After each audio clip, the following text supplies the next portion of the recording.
Satani twaramukijijwe mu byo Yesu yaje kudukiza ni Mana yanjye ni icaha kuduhuza na se kudukuraho Satani n'uburetwa bwe bwose. Nongere mvuga iki? Uko Abisiraheli bavuye muri Egiputa niko abana b'Imana bakuwe mu buretwa bw'isi na Satani.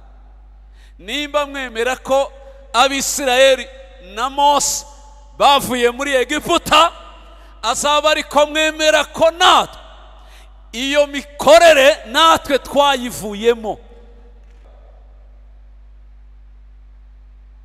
Nigeze kwinjira iwe abandi baratinya basigara hanze. Ndavuga ati bishoboka. Ndahinjira rwose, hari impamvu y'umukobwa warwaye ibintu umuririmbyi arasara. Hanyuma noneho umuhanuzi akavuga ngo yahuye nande, bakavuga uwo. Naragiye ninjira iwe. Urabirekura mbitwike cyangwa urashana nabyo? Uriya mukobwa ategerezwa kubaho, natabaho nawe ntubaho. Iyo uri umunyamasengesho nyine bimwe bikora nk'ubwiyahuzi. Yagize ubwoba kugeza ubwo yihana asaba imbabazi. Aramya kuva uyu munsi ya mukobwa nimba uha umusengera nagende sinzongera. N'uwo munsi yakize, madamu wanjye twari kumukuye ko yasigaye mu basigaye inyuma, nawe yatinye kwinjirayo. Imana yacu irahari kandi irakora. Nigi kuturusha narabi ndambabwira bo abiwacu. Jamubwira ati ndabibarusha none nzabibarusha nejo nzabibarusha kugeza isagarutse. Kubera ko muri abantu bayo yaremye itunga nk'uko itunga ibimasa n'ihene, igatunga n'inyoni, igatunga n'iki. Imana ndayikunda ni nyembabazi. Icyo yaremye cyose kiba gifite duruwa kigitunga, igomba kugihaho kiba ikageza n'ibyo kirya, gisha kiba umuntu cyangwa se kiba ikintu. Aha namenyerera iyo bambwiye ngo Kameme muraturushiki, mbabwira ko tubarusha muri byose. Mugani wa wundi ngo se abayuda bararuta abandiki, umwanditsi aravuga ngo babaruta muri byose. Gute? Abatizera biwacu kubera ijoro mukanya duhungire mu mashuka, nituryama twitwikiriye ibiringiti nimubishiraho. Amerika iraba yakije umuriro igize gute? Irabibyutse itangirire aho AR yarigesheje. Nta buryo yari kuyigira imwe ngo baramirize rimwe baryamire rimwe irari ryo, tibishoboka. Byayiteye kubushanya isi kugira ngo Abanyafurika aho bananiriwe Abanyamerika babe batangiye. Abanyamerika nibaryama turaba tuhageze. Mvugira ngo haleluya. Irembo Ryera TV, Irembo Ryera TV. Ntacabura ntacyakeneye, byose arabifite. Kwibaza ngo kwibaza ngo nakena byari umugani, kuko yari afite gutekereza kwiza kumwemeza ko byose ari ibye. Yarebaga ibyaremwe byose agahita amenya ngo ibi niyo yabiremye, ngo irangize irabimpa, n'ibyanjye mbiyobore, ibisigaye bintunge. Ariko ariye cya giti gutekereza kwiza guhita kurahunga, yinjirwamo no gutekereza kubi. Aho yahise atekereza ngo ayiwe uzi ko nambaye ubusa, ubu ndambara iki? Akajagari rero karatangiye, ni nako kariho kugeza uyu munsi muri Afurika n'u Rwanda, twese nako katurimo. Kwibaza ngo ndambara iki, ndarya iki? Ibi ntibyariho ku bana b'Imana ngo babyibazeho, ntibyarimo. Babwira ikindi ibi biryo byose mubona byuzuye isi, ibizwi n'ibitazwi, yari yarabituremeye twe ngo bizadutunge. Nabyo byaremanywe ayo makuru byarayaremanywe bizi ko tubaremye ngo bazabarye babeho, mujye mwerera rimwe, babarire rimwe, bagubwe neza. Wari uzika fyeri y'ibiryo, ibyishimo by'ibiryo n'ibyirato byabyo nuko kibona kiriwe n'umuntu, nibyo byishimo byacu kuko nico cyaremewe. Iyo kitabonye ukirya cabaga gifite amaganya. Birya mutaza murya byarababuze, amaganya arabyishe.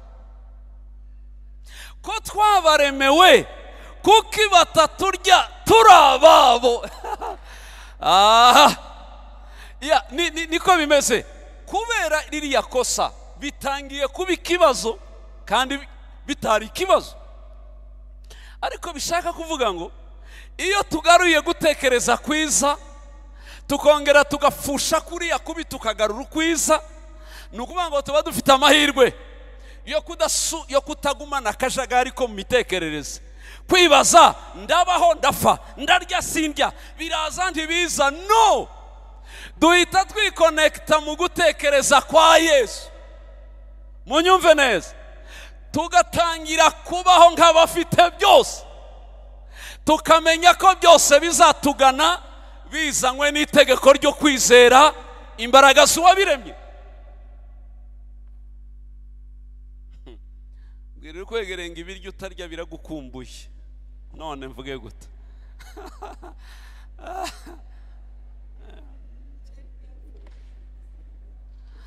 Ubundi amahirwe y'ibyo dutunga, amahirwe yabyo kwari uko tubitunga nyine. Buriya ibyo udatunze hari uko utaberwa bifite, kuko biberwa cyane iyo bifite, kuko bikumenyerwaho.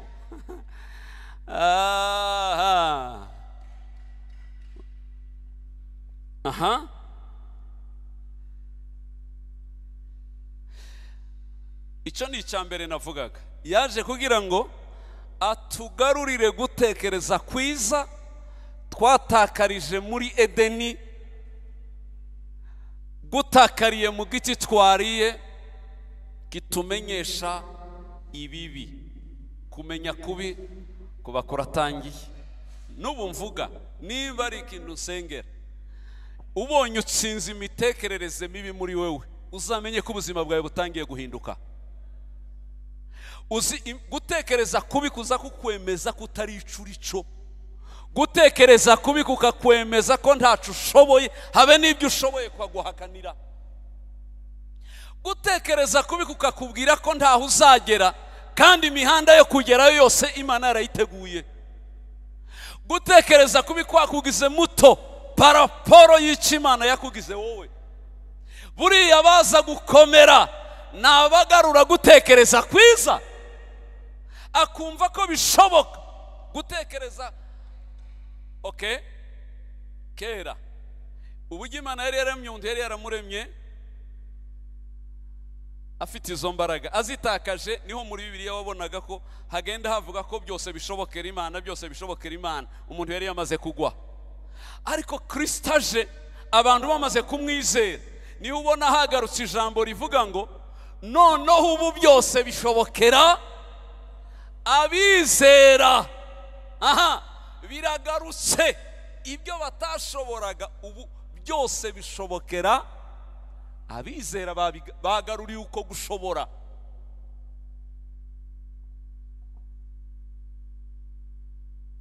Icya kabiri Yesu yadukozemo, yaje kongera kuduhuza niyo twatandukanye kandi tuyikomokamo.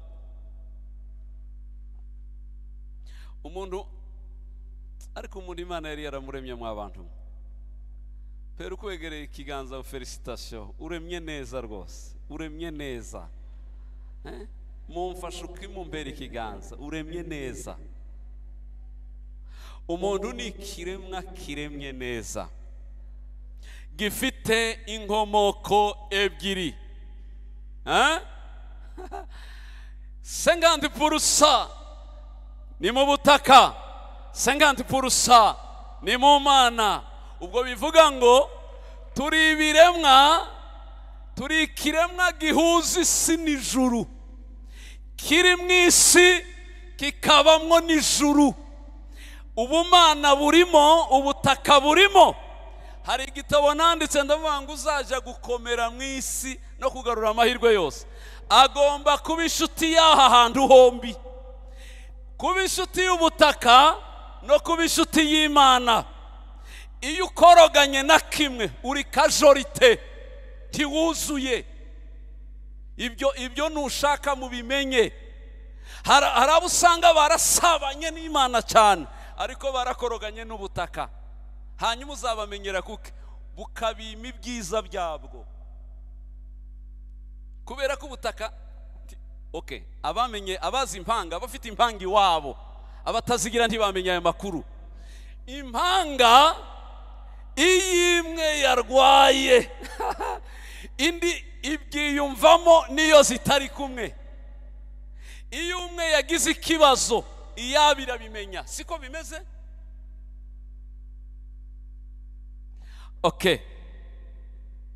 Igihe rero iyo ukoroganye, iyo wanze ubutaka, otomatike buhita bukwanga, burabimenya. Iri kosa rifite abanyafurika kurusha abandi bantu mu isi.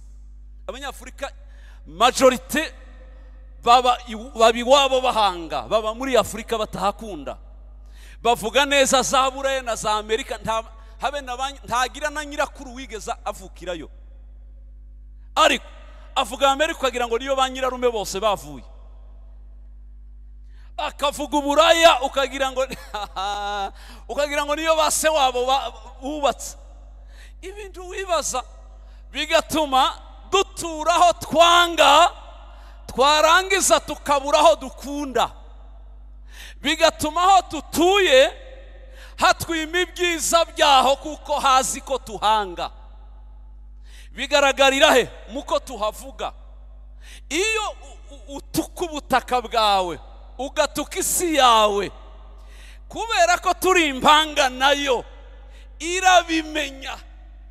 Yamenya ko ndayikunda, iki nkorera ni kimwe, izampombya gusa ubuzima bwose. Benshi birwaganya ngo ntakigenda muri Afurika ngi ni wacu. Ntakigenda gute? Hari abahamererewe neza kuruta bari Etazini, bidahuye. Hari abamerewe neza kurusha ubwo Buraya. Kubera iki? Bazi gusabana n'isi yabo. Gute? Bazi kuyihesha umugisha. Ngewe niko nizera, ntushobora guhesha umugisha ubutaka Imana yaguhaye ngo ubuvuge neza, ubwatureho neza, ngo nibumara buburi ibigutunga. Kandi iyaburemye ni wowe yaburemeye. Mbabwire nako isi ntabwo twayiremewe, ariko yo yagize gute? Iyo yaraturemewe. Titurabayo, ariko yo ni yacu. Ayo makuru irayazi. Ibyo ifite byose ni ibyacu.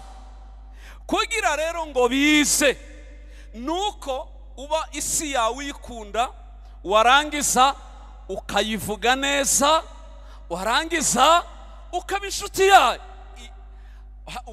Wewe niyayiremye, birahagije ko iguheza umugisha wayo wose ufite. Ibi mbivugiye iki? Genda utangira ubyitoze guhera uyu munsi wa none. Isi yawe ni igihugu cyawe. Genda ubyitoze, ukunda igihugu cyawe Imana yaguhaye. Ni wewe washatse ko mvukira aha, ni wewe wahampaye.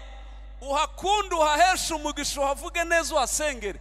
Ariko narumiwe uvuga none ndose kumva ngo ntakigenda, ngo ino ngo muri Afurika ngo ntakigenda. Barahavumye kugeza ubwo bahahinduye nka zone rouge ikorerwamo n'udushitani gusa.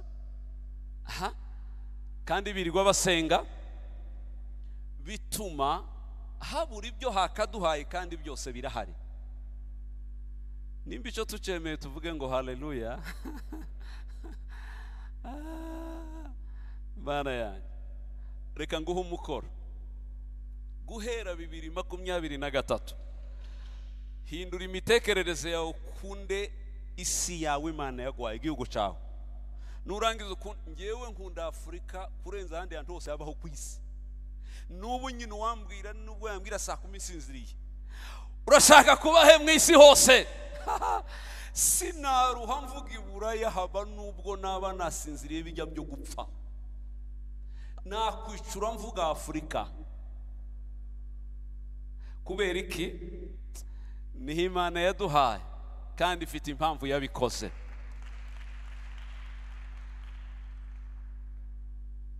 Kubw'iyo mpamvu rero bituma nyivuga neza Afurika, kayisengera neza bishoboka, mu buryo nizerera Imana, nkavuga ati nkurikije uko mbakunda nta byiza aho nyima.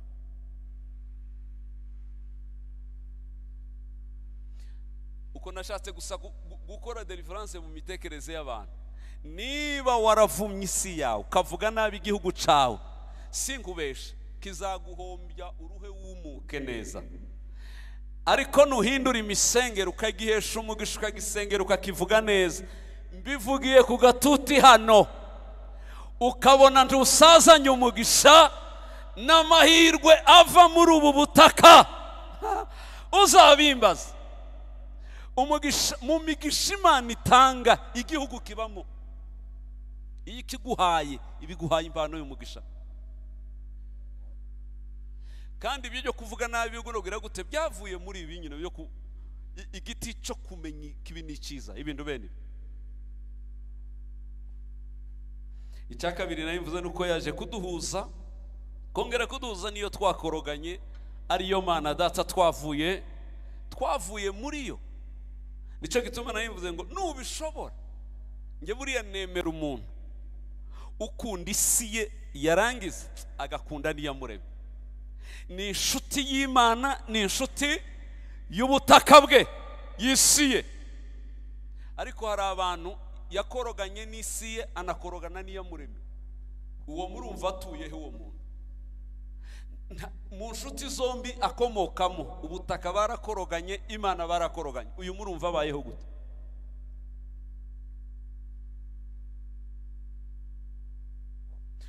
Ngikizwa muri reve ya mbere, nge numva ko ari ukizo tugahita tujya mu ijuru, ntabyo kubinaha rwose, ntabyo kuhatinda rwose. Numvaga nyine ko ari nk'isi ya shitani. Ariko ngiye gukurikira ibyanditswe no gukura mu gakiza, sanga uyu niwe murage wa mbere Imana iduha, nukuduha ubutaka, isi yacu tubamo, tukishimiramo, ikaba indava y'ibirenge by'Uwiteka, aho Imana ishimirwa n'ibyaremwe, bakayishima nk'uko mu ijuru bariko babikora, tukabikora nk'uko mu ijuru bagira gute. Reka ngasubire mwaka byaramwe, nimumvugire ngo haleluya. Ngiye okay, ngiye kwirekura rero mbwirize nk'aba evangeliste, sibyo? Namwe rero mwirekura, nimushaka imihogo muyiziture, nimusarara nta kibazo, ntimuburubuki, nimusohoka. Turi kumwe tuvuge haleluya.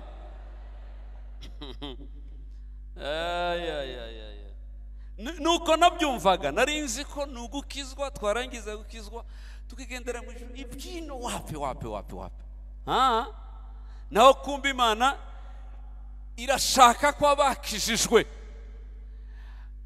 ibahindura, bakagarura ishusho yayo muri bo, bakongera bagatwara ubwiza bwayo, kugeza ubw'isi bazayuzuza icyubahiro cyayo, hanyuma bari mu isi bakayiramya kuko bari mu ijuru babikora. Gute? Naje kumenya ko ariyo mpamvu Imana ifite tekinike yakoresheje z'ubuhanga. Yemera ko umuntu wese yaremye, twese abari aha turabo yaremye kandi turababyawe. Umuntu waremwe gusa utarabyawe n'umwe mu isi, Adamu na Eva gusa. Abandi bose bararemwe barongera barabyarwa. Ariko mwiremwa aho Adamu yaremewe niho nanjye naremewe nawe. Umunsi umwe, isaha imwe, igitondo kimwe, twese ituremera aho twari duhagaze aho twese. Nongere mbivuge, ariko iporogaramu ko umugabo azajya abyara undi mugabo bangana, umugore akabyara undi mugore bangana. Reka nkubwire ngo abo wabyaye ntubaruta, mwiremwa mwaremewe rimwe murangana. Nimba ubipinze urabaza Yeremiya mu gice cya mbere arabikubwira. Imana yaramwe ngo nakumenye ntarakubumbira mu nda ya, nakugize umuhanuzi mama wawe ataragutwita, wari profete wariho. Ni igitangaza. Nyina atarashakwa Yeremiya yarahari. Nanjye ndabivuze, mama atarashakwa nari mpari. Rwose mu mugambi w'Imana twari twicaranye na data, turi abahungu babiri bangana, na mama yari aho hafi, ari inkumi iri aho. Ariko Imana tishobora kutuzanira rimwe mu isi, kuko yabonaga ko dushaka kuzira rimwe tugapfira rimwe, isi ikambara ubusa. Biba ngombwa ngo idutandukanye, umwe aze mbere azabyara undi, uyahasaziye uyaba nawe akomeye. Impamvu uyazampimbaze ahazananirirwa, uyabyaye nawe atangiriraho ahazananirirwa, uwabyaye nawe atangiriraho. Abandamya bahoreho nguko no mu ijuru bahora baramya, ntibigaceceke ntibigatuze. Aho umwe yananiriwe niho wamunyuzemo nawe ahita atangirira. Jewe nakuze navutse papa ari umuririmbyi uteye ubwoba, uririmba ijoro rigaca, ibiterane byose aririmbije. Tangira kumufasha muzamukiraho, nza gusanga igihe kirageze atangiye kubinanirwa. Icyo gihe naririmbishaga ibiterane naho ntari, bagashaka bajya kunshaka gusa. Ngeweho ndetse ndamurenga, ntangira guhimba indirimbo nyinshi cyane ziriya ziririmba, murabizi kera za makaseti ya za 90 muri 2000 ibisirimba byose byasohowe ibintu bene, ni ngewe wabisohoye. Hanyuma ndaririmbye utwana twanjye ngo tangire kugira akagize imyaka 6 kakatangira kuririmba, tukaza tuja kukazimya mu cumba cange muri dushe. Kubanga umwana wanjye w'imyaka 6 ngagiye muri dushe cyangwa irire ugera kuri 10, bugerayo bukaririmba muri dushe, tukaroha tukaja gukubita imiryango. Undi yajyayo ukagira ngo narushe kavuga ariko muri dushe nta kintu bacometse kikabufata buno bukobwa. Bararirimba ubu sinaba ngipima kuririmbira iruhande rwabo. Nta bahanga bari hejuru batangiye guhimba indirimbo zikomeye, aririmba ahantu agahotora 3, ngewe nkananigwa na rimwe. Urumva nukuvuga ngo ni isaza nkanagenda, bazaba ari imiriro bahimbaza baraho. Ndabyizera ko nabo bazajya kunanirwa babo bahageze n'icyo Imana yashakaga. Murabyemera tuvuge haleluya? Ngewe narushe nibaza ko ari nayo mpamvu Imana utundu tubiri yakoze ku mpamvu zo kurinda icubahiro cyane, ikanyuza umugabo mu wundi kandi bangana. Mumbyarire nubwo mungana kugira ngo bazatangirire mu busaza bwawe. Icya kabiri naco nibajije, kubera Imana kurinda gusa ubusugire bw'icubahiro cyayo, njya nibaza ko ari naco gituma yabushanyije iyi si dutuye hiye. Timujya mubona ko yayibushanyije. Ubu Rwanda twiriwe duhimbaza, abantu biriwe mu bitaramo, abantu bagize gute, murabibona hano i Remera umuriro uratse, ubu tugize gute, ariko dutangiye kureba amasaha twese kubera ijoro, mu kanya duhungire mu mashuka. Nituryama twitwikiriye ibiringiti nimubishiraho, Amerika iraba yakije umuriro igize gute, iraba ibyutse itangirire aho AR yarigesheje. Nta buryo yari kuyigira imwe ngo baramirize rimwe baryamire rimwe, irari ryo tibishoboka. Byayiteye kubushanya isi kugira ngo Abanyafurika aho bananiriwe, Abanyamerika babe batangiye. Abanyamerika nibaryama turaba tuhageze. Mvugira ngo haleluya. Nuko byubatse. Ibi Bibiliya bigiriye gusa kugira ngo abayiramya bazahoreho uko mu ijuru bikorwa ariko nino mu isi bikorwa. Reka mbabwire, nta munsi nta saha nimwe ishobora gutambuka isaha mu isi hatari abaramyi bari kuramya Imana mu isi, ntibishoboka.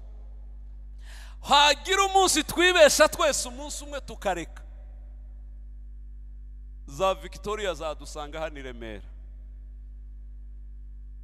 Umujinya wayo wadutera ziriya nyanja zikadusanga.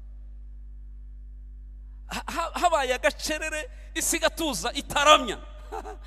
Reka mbabwire, guterana kw'abera no kuramya kwabo bifite agaciro muri iyi si, isi itaramenya.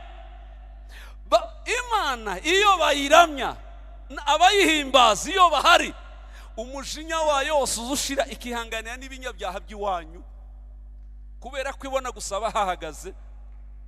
Tiyabwiye wa mugabo 50 bandamye babonetse, ibyaha bya Sodoma rwose na stacho nabatwara.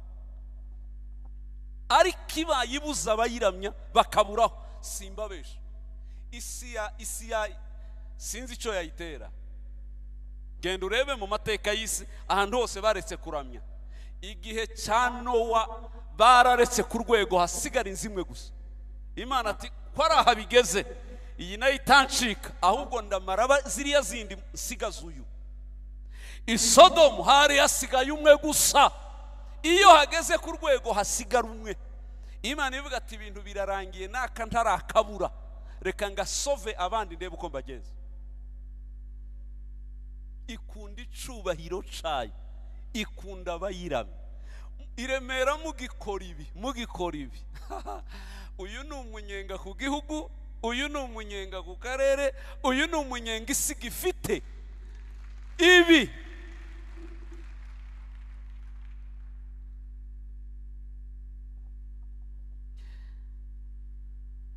aka kabiri yaduhuje n'Imana. Ubu mbabwira ukuri, ubu mpagaze i Remera aha, ubu twahujwe n'Imana, turi umwe, twasubiye kuba bayo.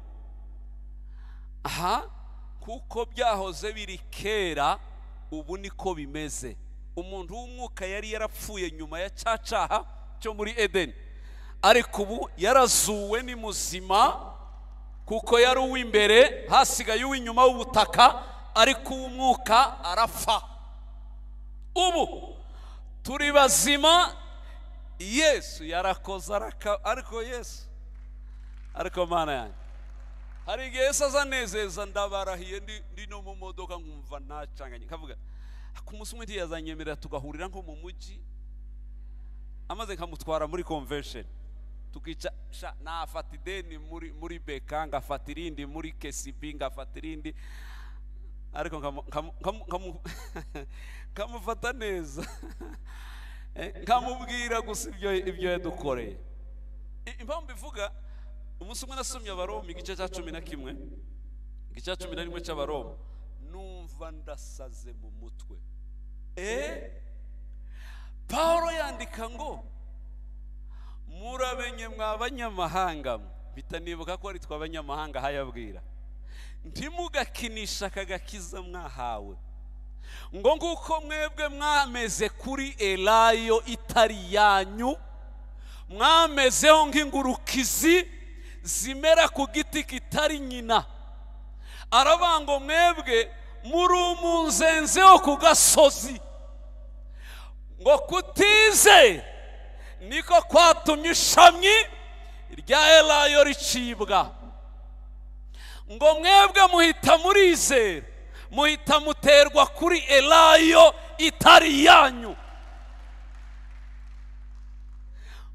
Ngarangiza aravuga ngo niba Imana yaraciye ishami rya kavukire kubera kutizera ikarica, mwebwe mwamezeho nk'ingurukizi, nimutagundira kwizera kwanyu muribaza ko muzabiki.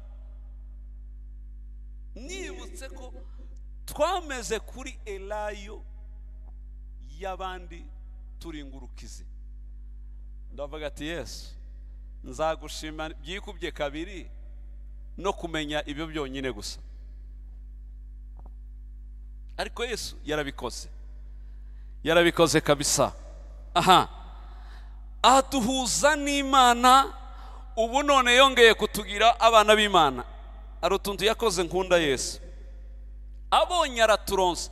Yohana 1:10 ugakomeza yavuze ngo yaje mube ngo ariko ntibagira gute, ntibamwemera.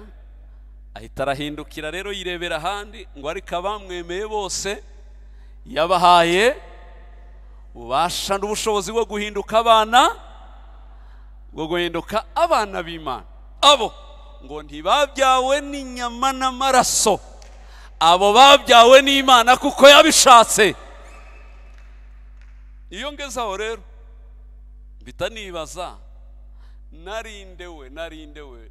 Okay, ni nandirimbo twasoje ubundi n'abana na mama wabo, nuko kundu nari ntekereje.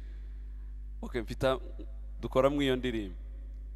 Yavuga ati narinde kugira ngo mu mamiliyare y'abatuye isi avuga ngo reka ntoranye ndebe abo ntoranya basibangarukeho, kuko abagarutse si ubushake bwabo bwabikoze, n'imbaraga y'Imana yagize gute, yabikoze.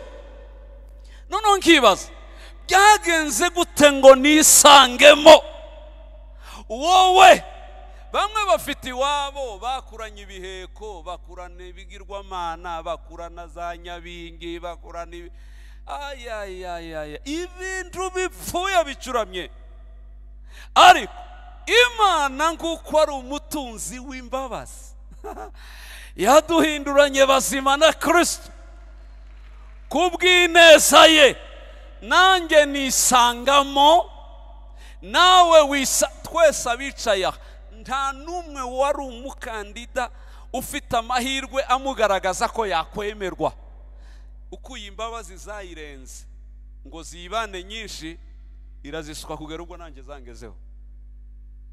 Mbwirira ukwegereye ngo nawe ntiwavuye horoshe, ntiwavuye hafi nawe rwose, ndabizi nawe ntiwavuye hafi rwose.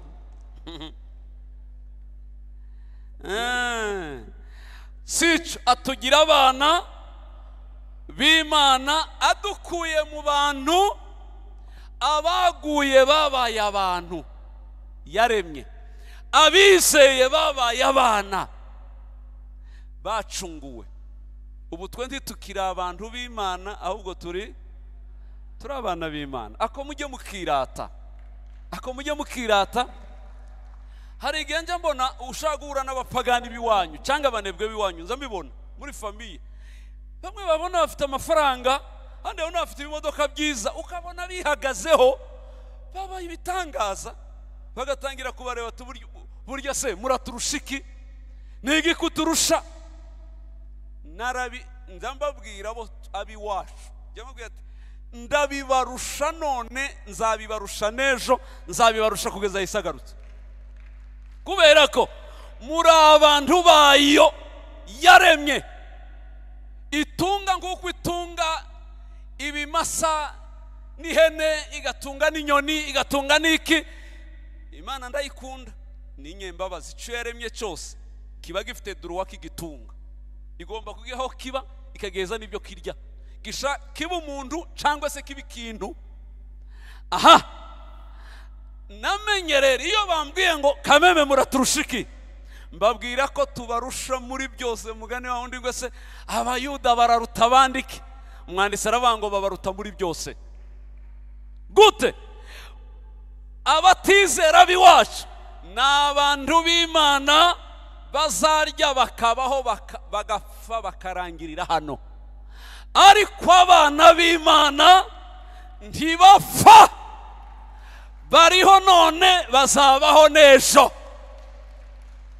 kuko tuba mu isi zibiri icyarimwe. Ndi muri iyi si y'u Rwanda mpagaze aha, ariko no mu isi y'umwuka ko barambona ndahagaze nk'uko mpagaze aha, naho ndahari. Ariko utizera aba mu isi y'ubutaka, iyo umwuka ntagerayo. None se urumva duhwanye se? Mbabwira ko mbaruta, kuko muri abantu nanjye ndi umwana, kandi umwana agira agaciro kuruta abandi, ibyo turabizi. Umwana amaze kutugira abana yatugize abaragwa bagomba kuzaragwa iby'ubwami. Uku mwese mwicaye aha, mwese muri basa muragwa, mwanditseho uburagwa ko muzaragwa iby'ubwami mukabigabana ku rugero rwa Yesu Kristo. Cya gatatu, abayagize abaragwa abahindura ubwoko.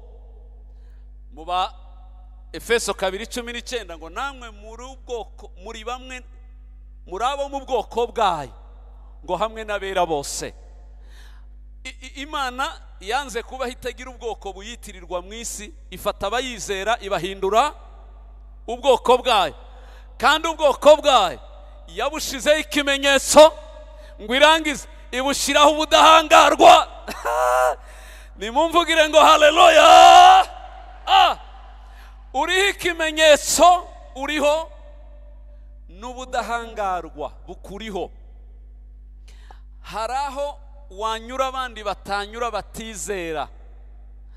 Niba mubizi neza, mwanditsi yaranditse ngo inzira z'Uwiteka nizigororotse, abakiranutsi nibo bazazinyuramo, ngo abigereranya bazagira gute? Bazazigwamo. Nicyo gituma Farawo yibeshe ko yanyura mu nzira Abaheburayo banyuzemo ari ubwoko bwande bw'Imana. Farawo aravuga ati abasivile bohanyura tukananirwa, abakecuru ko barahanyura, imisore ngo murananirwa, murira amafarasi vuba, kimbia haraka.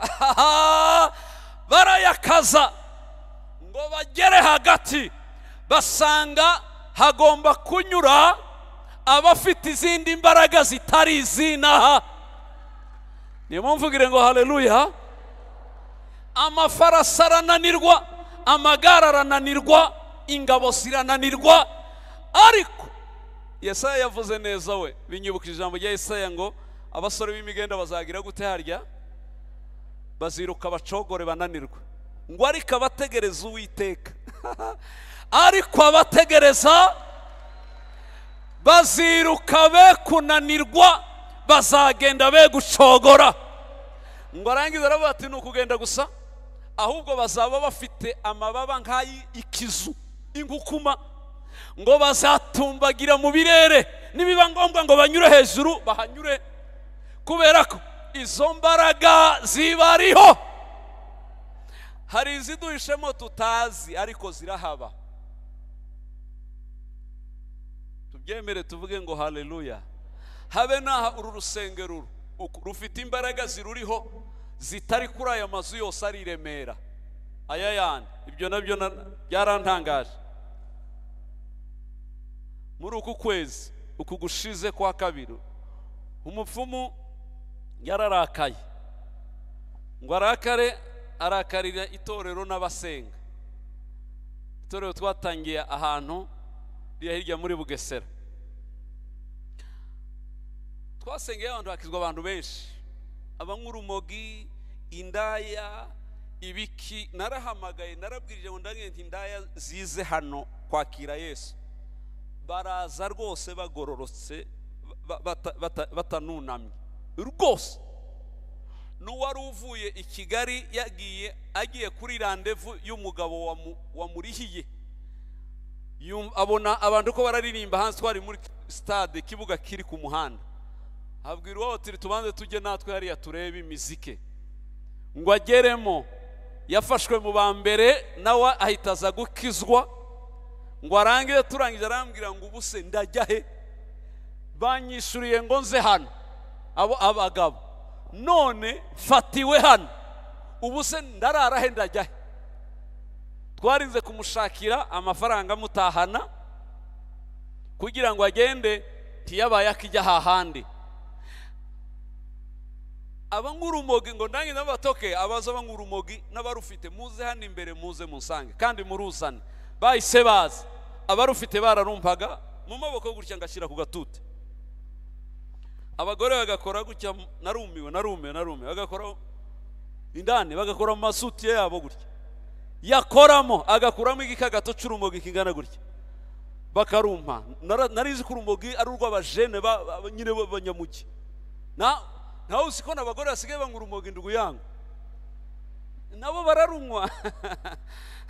Naratangaye, bararusana. Ndashima Imana ku bw'aba bantu, ubu ni abakristo beza pe. Umuyobozi wawe yaranshimishije, yarambwiye ngo bose narabafunze ndubashakamo habe no kumva nakamwe, barampakanira. None ko bararuzana nta polisi hari, tuzi ko ibintu bikaze. Ati ndemeye kabisa ko ubutumwa bwiza bufite izindi mbaraga, bushaka gutuma aba bantu baruzana ntawo bakozeho. Umupfumu ngo abimenye waho ko abantu batakimugana, basigaye bajya gusenga, kuko hakizwe 1000, abantu 1080 bakijijwe. Duhita tubatangiraho urusengero ruzajya rubarera kugira ngo bave muri ibyo neza. Arababara ngo arangize rero batakeneye kuja kureba aho rugo rusengero, kandi yaravuye ngo Tanzania, ngo bamuhaye igiheko gikomeye azagenda gihetse ku mugongo, ngo bamuha n'ikibwana cimbwa ngo kirimo imiti yo gukontorora ako karere kose. Nayo ruhagariye abapfumu muri ako gace, hari igihe bimutegeka kwirirwa kigendana, akirirwa agenda gihetse, kigenda yetse akabwa mu mugongo. Kujya mu bintu by'uburo ni uburetwa butabaho. Ararakara aza kureba urwo rusengero, simbyumva abantu ntibakingana. Urusengero rwaravuzwe, urusengero ngo mbese urusengero byose abarwaye urusengero bigize gute. Araza agira imana mbi, aza umunsi w'amateraniro, ngo ahagera asanga apremidi yose habaho amateraniro kugeza ku mugoroba. Abaza umuntu aramwereka, ntazi ibyo ari byo. Araza arenga portail ngo agere hari yarangije mu rusengero ngo arebe yo gusa. Arebye imbere afatwa n'amashanyarazi atazi, imbaraga zimukubita hasi hariya. Protokolo bariruka bararengeza, bamuzana mu rusengero ugatuta imbere ya pasiteri wacu akorera ngo bashike. Pasiteri aramusengeye, aritembagaza hasi ati ndashize, ndahiye, ndagize. Ntibanzushe wa mugabo we, banza wumva umuriro wa Nyagasani. Hanyuma atangiye kuvuga ibintu, narinje gutega aha, kurwanya ibikorerwa aha. Ibintu we aravuga ngo yumve birakakaye, aramucecekesha kuko byateye ubwo abantu, kandi benshi baramumenye, atangira kuja guhunga no gusohoka. Nyarupfumu yinjiye mu rusengero. Hanyuma baramusengera, ngo abyutsa agurutsa aravuga ngo ndemeye ko mu Mana hari imbaraga zirenze imbaraga zose twibwiraga. Ibi ntabyo narinzi, mbimenyeye aha ko hari imbaraga zankubita hasi nge. Ibirozi yari afite n'ibiki, arafata pasiteri ati mbaye umukizwa mpereye none, n'uyu munsi ugiye gusengera umusanga yicaye ku ntebe ya gatatu hariya. Ndavuga imbaraga z'Imana zikorera ahari inzu yahabera basengera, zirahari rwose. turabana, turabaragwa, turi ubwoko butavumwa, butarogwa, ibyo bituriho. Niba bitarana kubaho, si ku Mana bipfira, ni kuri wowe. Swate ni imyitwarire cyangwa ni ukutabyizerera. Iyo ubyizerera biraba. Nabaye umunyamasengesho wahahamuwe n'imyuka mibi, nigeze kubivugaho hano, ngahunga pe. Nabona uwo bita n'umurozi ngakata inzira, kareka kujya mu isoko, nari ngiyeyo ngataha. Ariko umunsi bigisha kwizera nkimenya, narahiriye mu banyamasengesho kazongera guhunga umurozi, ahubwo azanyica. Tituvuye mu butayu mu masengesho, tukamurangiza ari kumanuka gasozi mu tuyira twa Kinyarwanda. Nagiye guhindukira nsanga abacu bose birutse bahunze. Ndasigaye ngiye nyine ndabahamagara ati, aho kuvuga ngo muhunge, muzampambe mumpamye ko nishwe no kwizera. Sinshaka guhunga umurozi. Naragiye duhura nawe, atangira kundeba no kumbwira nabi. Ndamusubiza ati ni hahandi, kubwiye ngo guhera none uri muri nge araruta ibyo ukoresha. Sinzongera kugutinya, kandi nunareba nabi uzagwa imbere yanjye. Kugeza ubwo yabwiye abantu bose ngo muri aka karere ngo ntinya mwene runaka gusa, aba ari njye avuga. Nigeze kwinjira iwe, abandi baratinya basigara hanze. Ndavuga ati bishoboka. Ndahinjira rwose, hari impamvu y'umukobwa warwaye ibintu, umuririmbyi arasara. Hanyuma noneho umuhanuzi akavuga ngo yahuye nande, bakavuga uwo. Naragiye ninjira iwe. Urabirekura mbitwike cyangwa urashana nabyo? Uriya mukobwa ategerezwa kubaho, natabaho nawe ntubaho. Iyo uri umunyamasengesho nyine bimwe bikora nk'ubwiyahuzi. Yagize ubwoba kugeza ubwo yihana, asaba imbabazi. Aramenya kuva uyu munsi ya mukobwa, nimba uha umusengera nagende, sinzongera. N'uwo munsi yakize, madamu wanjye twari kumukuye ko yasigaye mu basigaye inyuma, nawe yatinye kwinjirayo.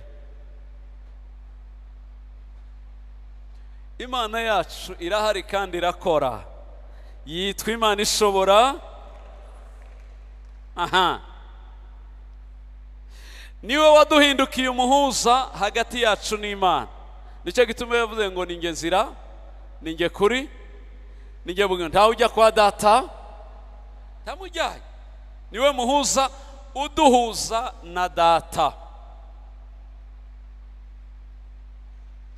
Taca Imana yaduhita kiduhereye muri Yesu. Niyo dushaka kwidusubiza mu byo dusenga, nuko amasengesho yacu tuyashira muri Yesu. Hanyuma Yesu akaba ari udusabira kuri Data. Cya gatatu, Kristo yadukijije icyaha cyari cyaradutandukanyije n'Imana, icyaha cy'inkomoko. Ubuzazira ibyawe, ariko ibyaha by'abandi ntabyo uzazira. Yaraje ngo adukize icyaha cyadutandukanyaga n'Imana. Buri icyaha cyari kimwe, kiriya cyateye umuntu guhunga Imana, akayihungira muri Edeni, akaza kongera kwiyunga n'Imana i Golgotha. Kiriya cyaha Yesu yarakidukijije. Igihe cyose umuhindukiriye, aguhuza na Data. Yadukijije icyaha. Icya kane, yadukijije Satani. Reka iki nacyo nkibabwire, ni ukuri abakijijwe bose bamenye Yesu. Yesu yadukijije, Satani twaramukize. Kubera iki? Nta buretwa bw'ubusatani buturiho. Ikibyemeza, ntacyo Satani yagukoraho atanegosiye, atagusabye, adakoresheje uburiganya, akubeshe umwemerere. Mu gihe cyose utaramwemerera, nta Satani wagushobora. Turabyemera tuvuge haleluya. nkubwiza ukuri, Satani yaratsinzwe kandi atsindirwa twe. Iyo ashaka kungusha mu byaha aranegosiya, ntashobora kuntegeka. Iyo mwemereye ndagenda, ariko iyo mpakanye sibishoboka. Ibintu byose byinshi dukoresha ni ugusaba, ntabwo ari ugutegeka, kubera ko nta tegeka dufiteho. Itegeko uri dufiteho ni umwe gusa, ni irya Yesu Kristo, niryo rituyobora.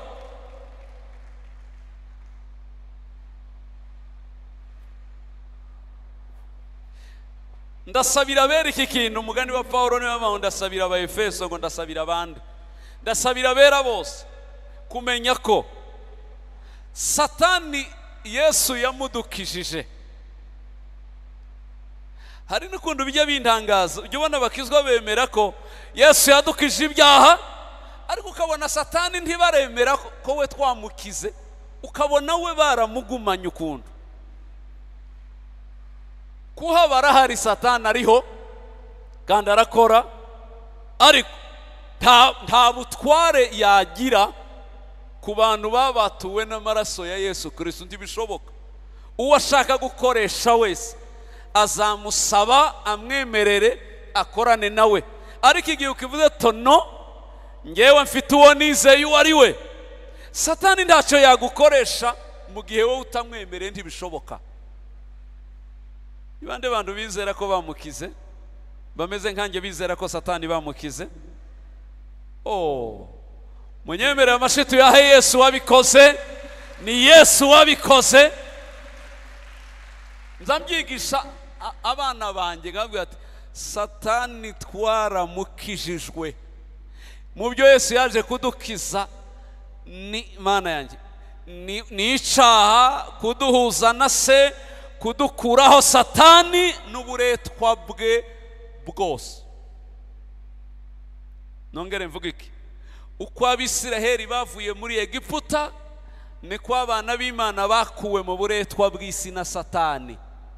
Nimba mwemera ko Abisiraheli na Mose bavuye muri Egiputa, azaba ariko mwemera ko natwe iyo mikorere natwe twayivuyemo. Kandi ntibyari byoroshe, iyo hataboneka umunyembaraga ntibyari byoroshe. Isiraheli iyo batabona Mose byari byabarangiranye. Iyo abatuye isi batabona Yesu byari byaturangiranye. Ariko ahageze yaravuze ngo ndaziha ubugingo kandi busagutse. Umujura yaje kwica no kwiba, ariko nyuma ye naraje ngo mbasubize ubugingo bwose n'ubuzima bari baratakaje. Gusa ubu nyine uzi intambara bamwe tugihura nazo, ni kuri ya Farawo yari yaranze guheba, akavuga ati no, sinzapfa mbarekuye. Imana ati nutabarekura, nutabyemera uzabyemezwa. Hari igihe Satani ubona yaranze kukurekura, ariko ukabona birasaba ko agomba kwemezwa. Ugomba gushyiraho imbaraga kugeza ubwo umwemeza, akamenya ko wagiye utari hafi atakugarura ishanyuma. Yesu yaje kudukiza urupfu, ubu nago twararukize. Mujye mugenda nk'abavuye mu rupfu bamaze kugera mu bugingo. Sibyo Paulo yandikiye Abaroma ngo mwamaze kuva mu rupfu, ubu mwageze mu bugingo. Urupfu Yesu yararudukijije, ntarwo ruturiho. Ni abera barasinzira bakava mu isi, ariko ntibapfa. Abapfa ni abavutse rimwe. Uwavutse rimwe apfa kabiri, ariko uwavutse kabiri ni rimwe asinzira.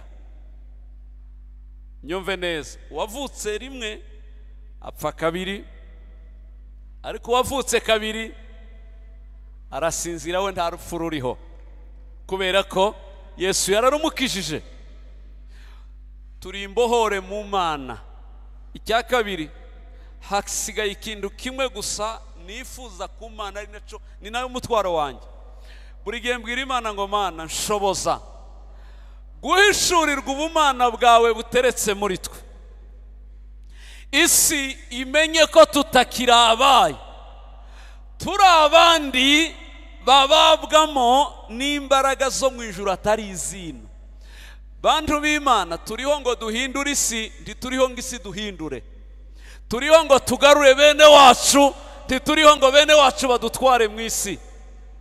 Turi abanyembaraga batarazirota, ariko umunsi uzazimenya niwo munsi uzava mu buretwa bumwe bukigusigayeho. Bibiliya ivuga ngo ni Yesu wayivuze ngo muzamenye ukuri, kandi ukuri kuzagira gute? Ukuri niko kuzababatura. Umenya ukuri kukakubatura, utakumenya nuko ugasanga nyine ubayeho mu buryo budasobanutse. Ukuri nukuhe ndangirijeho? Nuko ibyiza byose Imana yashakaga kuduha yabitekeye muri Yesu, ngo irangize imuduha nk'impano. Iravuga ngo ufite Yesu muri we azabonamo byose. Upfa kubimenya, warangiza ukabyemera, warangiza ugatangira kubigendera. Tangira wige kugenda nk'umwana w'Imana, ntugende nk'abantu bose. Wiyumve nk'umuntu w'agaciro kari hejuru ku rwego. Ntangara iyo ugize amahirwe ukamenyana n'umuntu gusa ukomeye muri quartier muturanye utuyemo, uba wumva ko wumva uremereye. Ariko ngahe ndebera, wewe uziranye n'umwana w'Imana isumba byose. Sino kumenyana gusa, ahubwo yaguhaye agaciro ko kuba umwana wayo. Wewe ako gaciro kuko utakiyumvamo, najye gusanga iby'Imana agaciro ubiha niko gaciro kakubaho. Urwego ubifatamo niko rwego bikugiraho imbaraga. Iyo bifata nk'ibisanzwe n'ibisanzwe. Nshoje nshimira Yesu uw'Imana yaduhaye, agakora imirimo ikomeye ku buzima bwacu idasanzwe. None ubu narahindutse, umwuka w'Imana yaremye uryamye muri twe. Tituvugana n'abantu gusa, n'Imana ubwayo Data turavugana. Si ukuba hano gusa, umugambi wayo urakomeje ku buzima bwacu. Simbabesha, n'icyo utararota kuzabaco gihishe muri wowe, kandi Imana irashaka kuzagisohoza. Hari ibyo izakugirira hano, hari n'ibyo izakugira mu myaka izaza, mu bihe dutegereje. Dukomera hano tugakomera n'ejo hazaza, kuko turabayo kandi ntawe uzadutandukanya nayo. Paul yaravuze ngo ninde wantandukanya n'urukundo rwa Kristo? Nama kuba n'inzara? Oya, tacyatuma nerekerayo. Itimanye umwana wawe ikamutanga ku bwacu, takitazaduha muri we. Munyemere muhaguruke dusenge. Oh yes. Zamura ibiganza dushimira ibyo Yesu yakoze. Ubivugana akanwa kawe, umushimire icyo cyonyine, nta kindi wamuha ngo kimunezeze. Nta rindi turu ufite rihambaye ryanezeza Yesu rirenze wowe. Kubanza kubituro, warangiza ukabona kumuturira nibivuye mu mutima wawe, wari ukamutura nibivuye mu butunzi bwawe. Mana, mu izina rya Yesu tugushimiye umurimo uhambaye Yesu yakoze muri twe. Reka tubitekerezeho, hanyuma tumenye ko hari umurimo yasigiye itorero. Irembo ryera TV.